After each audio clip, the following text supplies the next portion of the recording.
जाएगा। बचा लो भाई, बचा लो। क्या हो गया शेखरू, किससे डर रहे हो? अरे मत पूछो बंदरू, मत पूछो कि यूपी में क्या हो रहा है। अभी अभी मैं रास्ते में किसी से एड्रेस पूछ रहा था कि भाई साहब ये ब्लॉक नंबर 10 किधर पड़ेगा। ब्लॉक सुनते ही उन लोगों ने मुझे उठा लिया और मेरे हाथ के वो एड्रेस वाली पर्ची भी नामांकन का पर्चा समझ के फाड़ दी। वो क्यों?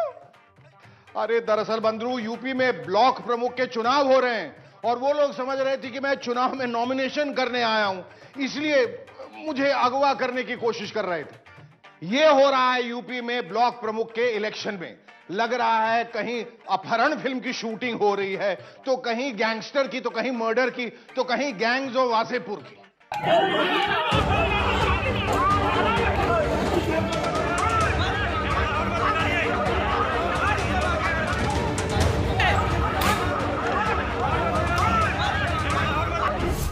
नहीं आप करा रहे हो, कोई डबल नहीं मारा।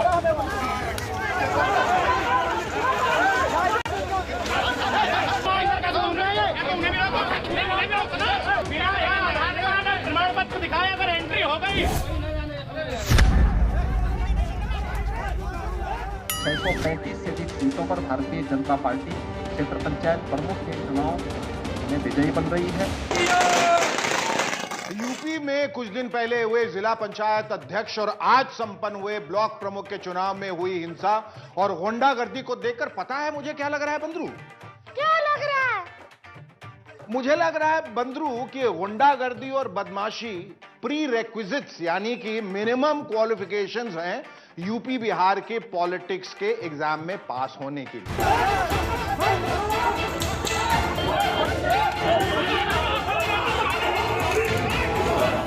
जिसके पास ये मिनिमम क्वालिफिकेशन नहीं होगी वो विधायक, सांसद और मंत्री बन ही नहीं सकता। सरेआम महिलाओं की इज्जत तार तार की जा रही है इस इलेक्शन में। लखीमपुर में एक बहन के साथ भारतीय जनता पार्टी के गुंडों ने व्यवहार किया, अपमानित किया। रेखा वर्मा सांसद के गुंडों ने मेरी पकड़ी साड़ी हमको बाहर फेंक दिया। एक जगह तो मुख्यमंत्री योगी और प्रधानमंत्री मोदी के सामने ही गुंडागर्दी शुरू कर दी भाई लोगों ने। क्या बात कर रहे हो शेखरू, सच में? अरे मेरा मतलब है उनके पोस्टर के सामने ही शुरू हो गए। ये देखो,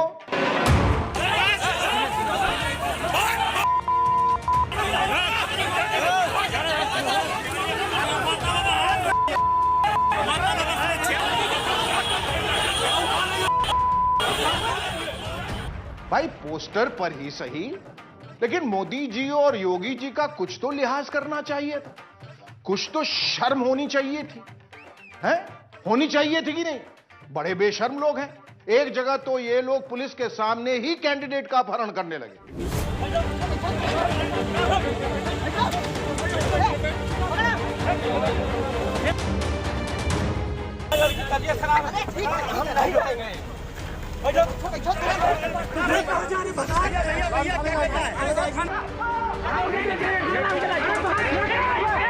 देखिए भाजपा के राज में क्या हो रहा है।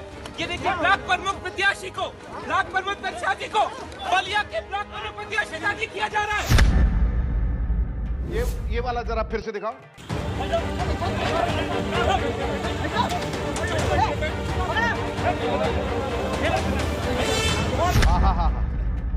वाह, क्या मनोहारी दृश्य है। एक से बढ़कर एक दृश्य है। अगर मैं सारे दिखाने लगा तो अगला शनिवार आ जाएगा, लेकिन दृश्य खत्म नहीं होंगे, इसलिए मैं फास्ट फॉरवर्ड मोड में दिखा देता हूं।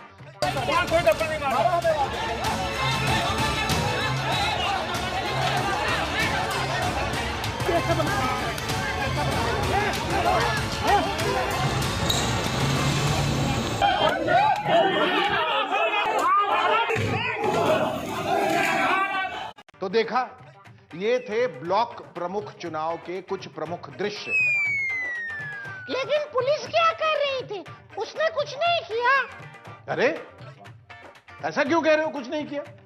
किया ना, पुलिस ने बहुत कुछ किया।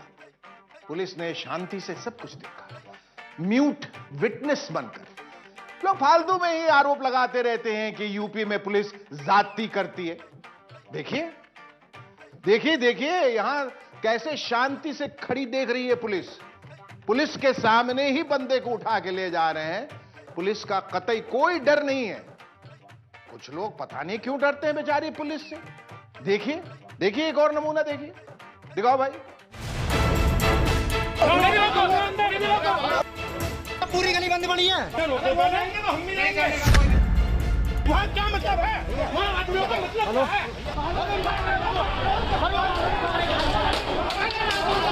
वोटर वहाँ से तोड़ देंगे, रास्ता है यहाँ से देंगे। क्या मतलब उस गली से वोटर का देने का? नहीं, कोई नहीं आएगा वहाँ से।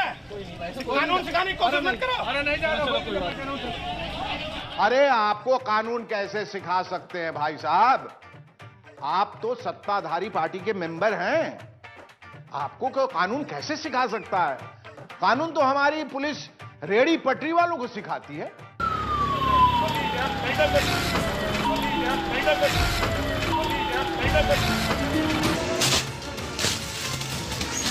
आपसे तो भाई साहब करके बात करती है हमारी पुलिस। वोटर का देने का उधर तो कोई भी नहीं, कोई नहीं जाएगा वहाँ से। कानून सिखाने की कोशिश मत करो। अरे नहीं जाएगा कोई भी, मैं कह रहा हूँ। और अगर भाई साहब थप्पड़ भी मार देते हैं तो देखिए कैसे हाथ जोड़कर बता रहे हैं नेताजी को। कोई थप्पड़ नहीं मारा हमें वहाँ पे।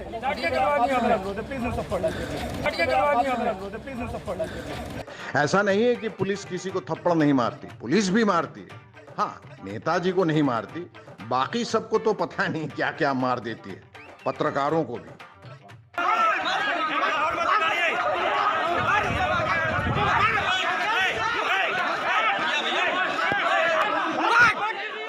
ऐसी प्यारी पीस लविंग शांति प्रिय पुलिस है हमारी।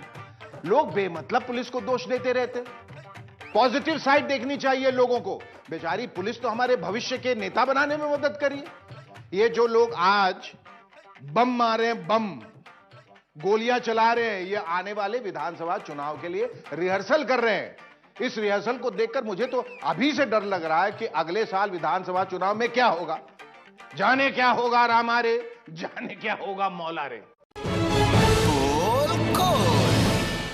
जी जी जी, हाँ हाँ, अरे आगे बढ़िए, बहुत ही नेक विचार हैं, फैंटास्टिक। आप जो बात बता रहे हैं उससे तो ये लगता है कि कांग्रेस पार्टी छोड़ना आपके लिए बहुत ही फायदेमंद बल्कि सेहतमंद रहेगा। जी जी, कर लीजिए दल, बिल्कुल बिंदास, आंखें मूंद कर बढ़ जाइए आगे। किसका फोन था? अरे कांग्रेस के एक नेता का। पूछ रहे थे कि दल बदल करके बीजेपी में चला जाऊं क्या। मैं एक सेकंड फिर गए। हाँ जी, क्या एनसीपी से बोल रहे? क्या आप भी दल बदलना चाहते हैं? नहीं नहीं, बदल लीजिए। मेरा क्या जाता है और बंदरू के बाप का क्या जाता है। अब किसका था? शरद पवार की पार्टी वाले का? हाँ, उनकी पार्टी के एक नेता भी बीजेपी में भर्ती होना चाहते हैं। वहां 24 घंटे भर्ती ओपन रहती है ना। एक सेकंड यार, एक सेकंड, फिर से फोन की घंटी। क्या बोलिए? हाँ, आरजेडी से बोल रहे हैं, लालू यादव जी की पार्टी से। आप भी दल बदल कर बीजेपी में शामिल होना चाहती हैं? हो जाइए। मुझसे क्यों पूछ रही है? हो जाइए भाई। लगता है मुझे मोबाइल बंद करना पड़ेगा, नहीं तो कई और पार्टियों के नेता भी फोन करेंगे। ये लीजिए, डाल दिया इसे पॉकेट के अंदर स्विच ऑफ करके।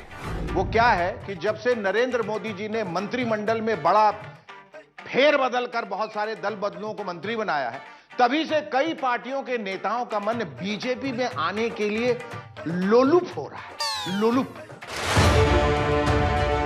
आई सर्वानंद सोनोवाल। मैं ज्योतिरादित्य माधवराव सिंधिया। मैं रामचंद्र प्रसाद सिंह।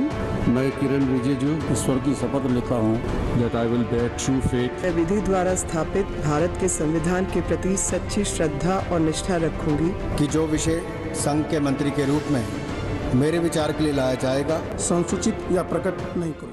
हाँ, तो मैं कह रहा था कि जब से प्रधानमंत्री नरेंद्र मोदी जी ने अपने मंत्रिमंडल में फेरबदल किया है, तभी से कांग्रेस सहित कई पार्टियों में हड़कंप मचा हुआ है। उनके नेता सोच रहे हैं कि अपनी पार्टी छोड़ो और बीजेपी में शामिल हो जाओ। देर सवेर मंत्री पद मिल ही जाएगा। जैसे कांग्रेस से बीजेपी में आए हेमंत बिस्वा शर्मा को असम का मुख्यमंत्री बना दिया। श्री हिमंत बिस्व शर्माई ईश्वरर नामत शपथ खाए कहूँ जे और इस बार यानी 7 जुलाई को ज्योतिरादित्य सिंधिया को केंद्र में मंत्री बना दिया। मैं ज्योतिरादित्य माधवराव सिंधिया ईश्वर की शपथ लेता हूं। बम बम हो गए हैं सिंधिया जी। हालांकि ये वही सिंधिया जी हैं जो 1.25 साल पहले तक नरेंद्र मोदी जी को पानी पी पी के कोसा करते। अच्छे दिन कब आएंगे ये प्रश्न देश की जनता करना चाहती है। असली भूकंप आने वाला है 11 मार्च को। इसके लिए प्रधानमंत्री भी तैयार रहे और भाजपा भी तैयार है। जहां तक गुजरात का ये बात हो, एक मायाजाल पिरोने की कोशिश की गई है नरेंद्र मोदी जी द्वारा। मौसम की तरह इस सरकार की विदेश नीति बदलती रहती है। एक तरफ कहते हैं 56 इंच की छाती पाकिस्तान को हम दिखाएंगे। अरे मेरे यारों, वर्ग का चश्मा उतार दो क्योंकि मेरा पूरा हिंदुस्तान खतरे में है। 3 साल देश बेहाल, यही है भाजपा का कमाल। वैसे तो सिंधिया जी के सारे बयान एक से बढ़कर एक हैं, लेकिन मेरा सबसे फेवरेट ये वाला है। ये वाला सुनिए। ये सेवा भाव कोई खरीदा नहीं जा सकता। कमलनाथ जी और दिग्विजय सिंह जी, ये या तो आपके दिल में है या नहीं है। ये दिखावे का खेल नहीं होता, ये अंतरात्मा का खेल होता है। ये भाषण देने से नहीं होता, ये जमीन पर काम करने से होता है। ये उड़न खटोले के रोटर ब्लेड के धूल से नहीं होता, ये धूल खाने से होता है। शुक्र है सिंधिया जी, जब मैं अपना करियर फिल्मों में शुरू कर रहा था उस वक्त नहीं आए, नहीं तो मेरा करियर टेक ऑफ ही नहीं कर पाता, मेरी भी छुट्टी कर देते। हालांकि अब बीजेपी में आकर बीजेपी के नेताओं की छुट्टी कर रहे हैं और अपनी एक्टिंग के दम पर मोदी कैबिनेट में नागरिक उड्डयन मंत्री बन गए, क्योंकि बीजेपी का तो नारा ही यही है, कांग्रेस छोड़कर बीजेपी में आओ और मेवा खाओ। और किस किस को मिला मेवा? नारायण राणे साहब को। कांग्रेस छोड़कर बीजेपी में आने वाले नारायण राणे को भी मेवा मिल गया, यानी मंत्री पद मिल गया। हालांकि राणे जी ओरिजिनली कांग्रेसी भी नहीं थे। कांग्रेस में भर्ती होने से पहले वो शिवसेना में थे। शिवसेना ने उनको महाराष्ट्र का मुख्यमंत्री भी बनाया था। लेकिन वो क्या है कि राणे जी मेवा से ज्यादा दिन दूरी नहीं बना सकते, इसलिए जब देखा कि कांग्रेस के पास देने को अब मेवा रहा ही नहीं, तो वो बीजेपी में भर्ती हो गए और यहां आके मेवा खा लिया। मैं नारायण तातुराणी ईश्वर की शपथ लेता हूं कि जब उनसे पूछा गया कि क्यों दूसरी पार्टी से आने वालों को बीजेपी धड़ाधड़ मंत्री बना रही है, तो उनका क्या जवाब था, सुनिए। मेवा खा के। जो बीजेपी के साथ लंबे अरसे तक जुड़े थे, आज उनको रास्ता दिखा दिया गया कैबिनेट से बाहर, और आपको बीजेपी ज्वाइन किए 2 से 2.5 साल ही हुए हैं, और उसके बाद आपने आज कैबिनेट मंत्री की शपथ ली। ऐसा क्या हुआ है कि नहीं, वो राजनीति आज नहीं कहूंगा। जय जय माता। खैर राणे जी क्या जवाब देते, वो तो बस मस्त मस्त हो रहे हैं। ये जवाब तो बीजेपी को देना चाहिए कि दल बदलू को इतनी रबड़ी मलाई क्यों। कहने का मतलब यह है कि बीजेपी दूसरे दलों से आने वाले लोगों को खूब रेवड़ियां बांट रही है, लेकिन अपनों को नहीं दे रही है, दूसरों को दे रही है। बेचारे ओरिजिनल बीजेपी वाले ये सब देखकर घर में बैठे बैठे सिसक सिसक कर यही गाना गा रहे हैं। गैरों पे करम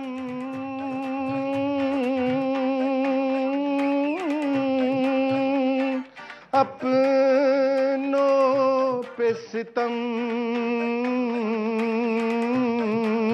है जाने वफा, ये जुल्म न कर। गैरों पे करम अपनों पे सितम है जाने वफा, ये जुल्म न कर। मतलब ऐसा ही कुछ। अरे नसीबा ऊपर वाले ऊपर वाले ऊपर वाले ऊपर वाले। किसका नसीबा बिगड़ गया? किसने बिगाड़ दिया चेकारू? भूतपूर्व मिनिस्टर रविशंकर प्रसाद और डॉक्टर हर्षवर्धन जी का। और ऐसा बिगड़ा कि काफी देर तक तो बेचारों को समझ में नहीं आया कि ये क्या हुआ, कैसे हुआ, कब हुआ, क्यों हुआ। जब हुआ तब हुआ ओ छोड़ो।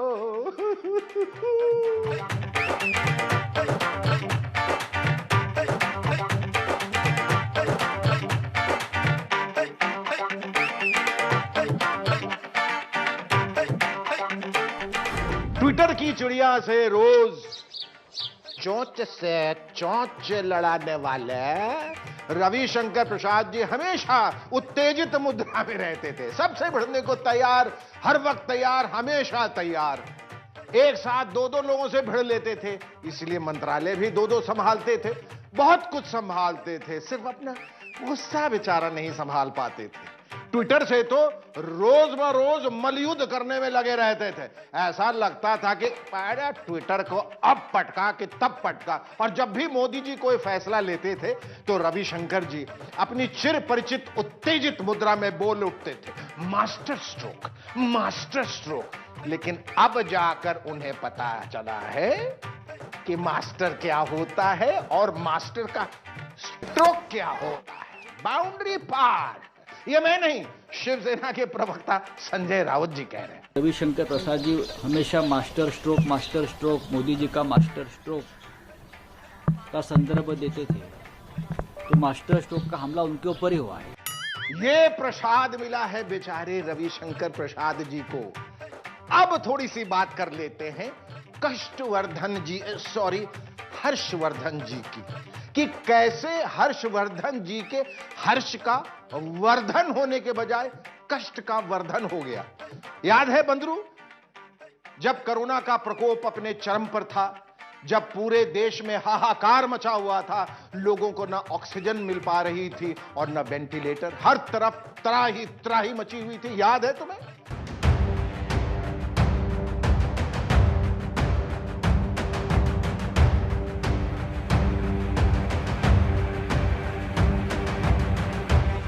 लोग तो पूछने भी लगे थे कि आखिर मोदी जी ने हर्षवर्धन जी को स्वास्थ्य मंत्री बनाया है तो बनाया किस लिए? क्या सिर्फ ट्विटर खेलने के लिए बनाया है, या लाला रामदेव सॉरी बाबा रामदेव की कोरोनिल बिकवाने के लिए?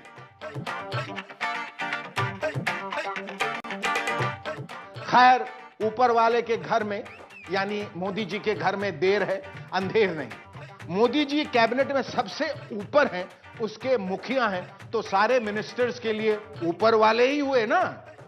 तो हर्षवर्धन जी भी अपने ऊपर वाले यानी मोदी जी के मास्टर स्ट्रोक के मास्टर शिकार हो गए। वैसे हो सकता है कि हर्षवर्धन जी को इससे हर्ष ही हुआ हो, क्योंकि अब वो आराम से बाबा रामदेव जी के साथ रोज फोटो पे फोटो खिंचवा सकेंगे। खींच मेरी फोटो, और खिंच गई उनकी फोटो। भैया स्माइल प्लीज।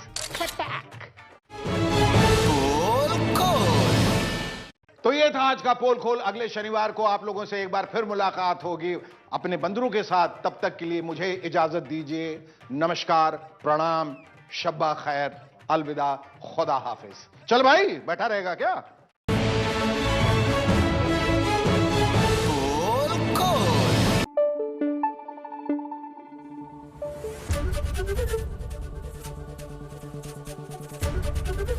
एबीपी न्यूज आपको रखे आगे।